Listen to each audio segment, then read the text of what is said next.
What needs to happen this week to quell what is clearly a crisis that is not ending anytime soon? Joining me now is someone who has been at the center of this debate in his run for Texas Lieutenant Governor, Republican State Senator Dan Patrick. Thank you, sir, for being with us. Thank you, and congratulations, Jose, on your new show. Appreciate that so much. So this is an issue front and center in your campaign. Yes. Obviously, your state, a lot of emotion running on all sides. With the president's visit out of the way, what do you see happening in your state this week on the ground in Texas? Well, we have to continue to try and secure our border where the federal government is not, Jose. This is a humanitarian crisis, and we are a generous nation. We are a Christian nation who tries to help others. But what we have here is chaos, and we have to put America first. All Americans, Mexican Americans, all Hispanic, African Americans, Asian, Anglo-Americans. And what we've forgotten here is that if you don't have a border, Jose, that you can literally protect and control to allow people in an organized way, then you lose total control of your country, and that's what's happening. And while we've been focused, Jose, on these children coming across, at the same time, on a weekly basis, we have an estimated 25 to 30,000 or more adults crossing the border. We're apprehending, Jose, about 8 to 10,000 people a week now, along with these children. And so we don't have security on the border. Terrorists can come across. Drugs are coming across. We apprehended hundreds of pounds of marijuana and cocaine just in the last week. The bad guys are taking advantage of this humanitarian crisis, and we must have the National Guard. We must secure the border now, Jose.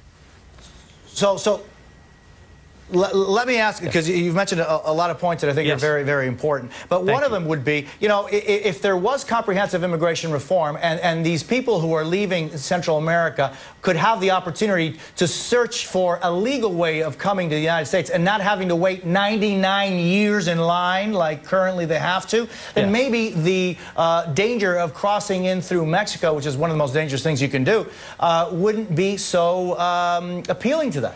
I've been saying this throughout my entire campaign. We need legal immigration reform. I blame both parties in Washington for the last 2 decades of doing nothing on this issue. People should not have to come to America on the top of a train in the back of an 18-wheeler and hide in the shadows. We need a dignified way, legal immigration, for people to come to America. But the president has to take something off the table, and the Democrats. They cannot insist on amnesty being part of this. And I think this is a stumbling block with Republicans. The president needs to get together with the Republicans. Both sides need to give. We need to have total security on our border, Jose. Again, I'm concerned about terrorists crossing the border. I'm concerned about the hundreds of pounds of drugs and the criminals who are crossing. The humanitarian crisis is separate. We got it. We got it. Look at a fundraising item on your website real quick before I let you go, appreciating your time. And you say on your website, as Lieutenant Governor, I will work to end in-state tuition for illegal immigrants, prohibit sanctuary cities, prohibit the known hiring of illegal immigrants, and prioritize securing our border. Donate today. If you agree, we must stop the illegal invasion. How does this kind of rhetoric solve anything? Well, it's not rhetoric. When I use that word, you could call it we're being overwhelmed. Choose a word. But when I've been talking about this again, I began my campaign almost 18 months ago. And now everything I talked about is true. You know, I was criticized for suggesting that we have people crossing the border unchecked for health issues and diseases.